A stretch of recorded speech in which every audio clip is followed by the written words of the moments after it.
Même en termes de, moi j'ai une première question en termes de participation. Justement, on annonçait quand même une participation en baisse. Certains analystes le disaient. Finalement, on est dans la moyenne des élections présidentielles de la Ve République. Est-ce que ça vous a étonné en tant qu'analyste et politique ou pas? Est-ce que c'est logique qu'on soit autour de 80% pour un premier tour de présidentielle? Un petit peu étonné quand même, faut être honnête. Les sondages, alors les sondages ont beaucoup de mal, vous y avez fait allusion, les sondages ont beaucoup de mal à anticiper l'abstention. Donc on avait des sondages qui étaient très différents, on avait des sondages qui donnaient une abstention à 30%, même à plus. Il y a un sondage de l'IFOP, vous devez vous en souvenir, qui a été beaucoup commenté, qui indiquait une abstention de 32%, donc record, etc. Ça avait ému, il y a eu beaucoup de commentaires autour de ce sondage. Il y en avait d'autres au même moment qui indiquaient une abstention de 17-18%, donc finalement assez proche de celle qu'on a eue. Ce qui montre toute la difficulté qu'il y a à anticiper ce phénomène. Alors évidemment, on se doutait que l'abstention allait être un peu plus haute qu'en 2007, parce que 2007 c'est quasiment le record, c'est un des plus hauts scores de toute l'histoire du suffrage universel. Enfin, c'est vraiment 84% de participation, c'est vraiment considérable.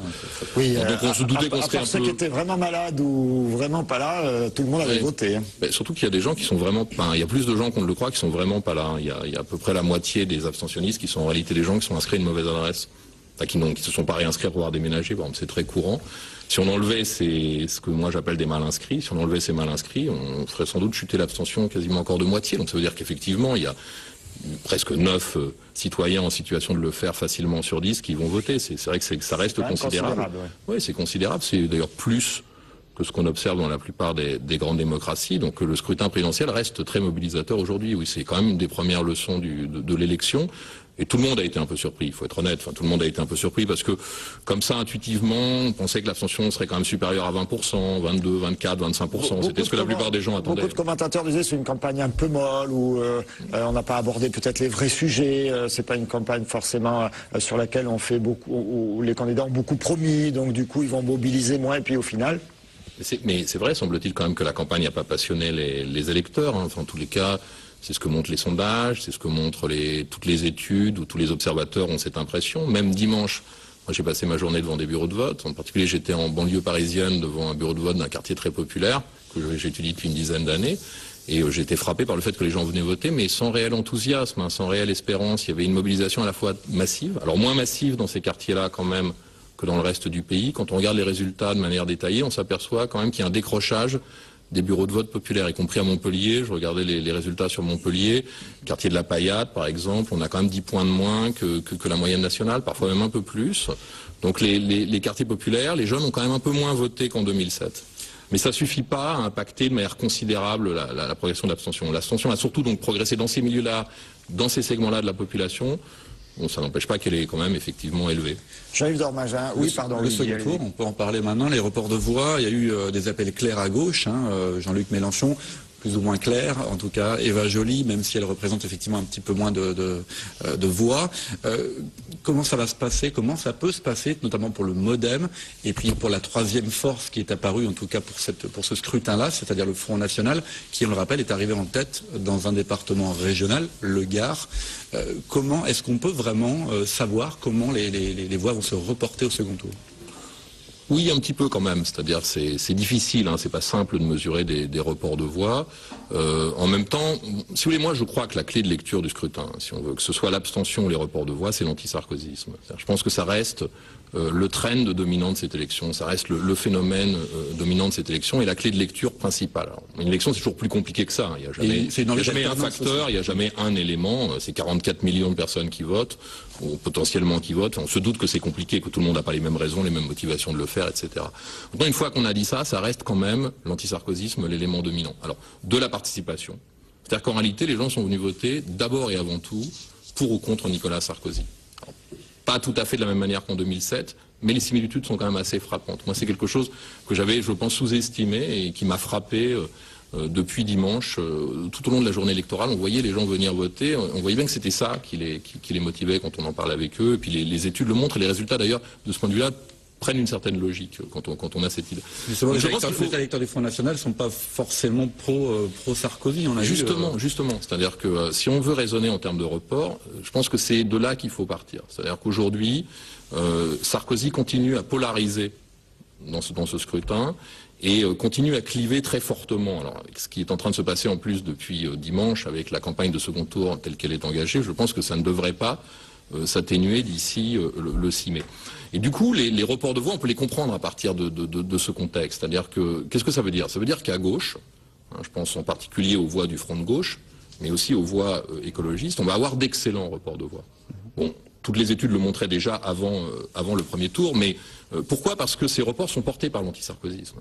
C'est-à-dire, quelle que soit la distance qu'un certain nombre d'électeurs qui votent écologistes et surtout qui votent front de gauche peuvent avoir à l'égard du Parti socialiste et de François Hollande, si vous voulez, la volonté l'anti-Sarkozy va primer la volonté, sur bien évidemment, je veux dire, la volonté le regard qu'ils de ont sur licencier François Nicolas Sarkozy dans cet électorat-là va la porter très largement sur toutes les limites, toutes les critiques qu'une partie des électeurs peut faire à François Hollande. Il n'y a pas nécessairement beaucoup d'illusions dans la capacité de François Hollande à porter des aspirations, des valeurs qui sont celles, par exemple, aujourd'hui du Front de gauche.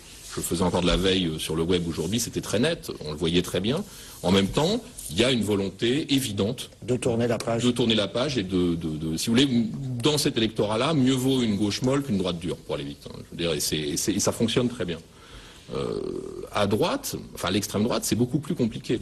Et au MoDem, c'est beaucoup plus compliqué aussi. Si on prend par exemple l'électorat frontiste aujourd'hui, c'est un électorat qui est très complexe, très hétérogène, très hétérogène, et qui réunit une part non négligeable d'électeurs qui sont hostiles eux aussi à Nicolas Sarkozy. La progression de Marine Le Pen, elle est portée pour une part par cet anti-sarkozysme. Un vote de colère pour une partie des électeurs? Oui, c'est aussi une manière de dire son mécontentement, son désaccord, sa colère, y compris son opposition aux politiques qui sont menées, c'est le vote Marine Le Pen. Donc à partir de ce moment-là, on comprend que les reports ne peuvent pas être excellents.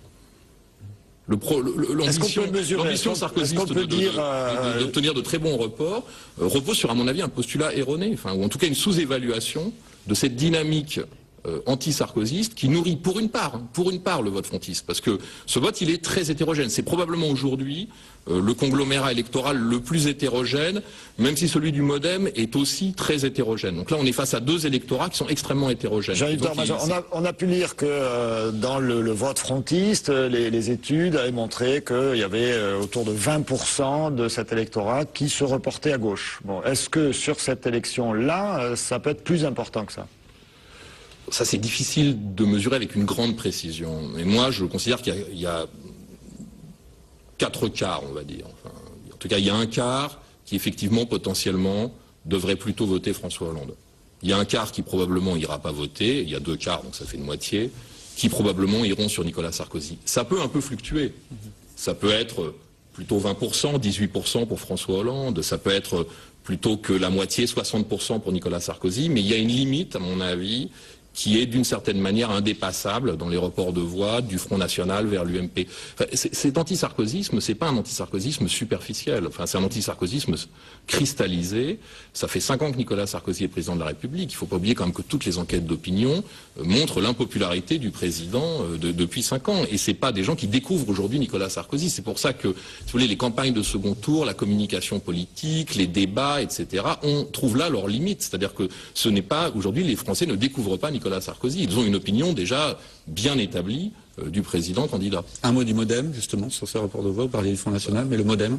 Alors le MoDem, c'est un conglomérat électoral peut-être encore plus hétérogène parce qu'il agrège des électeurs de droite et des électeurs de gauche. Et il y a des personnalités du MoDem qui ont d'ores et déjà annoncé, M. Benamias à Marseille, ici à Montpellier, Marc Dufour, donc ils allaient voter Hollande.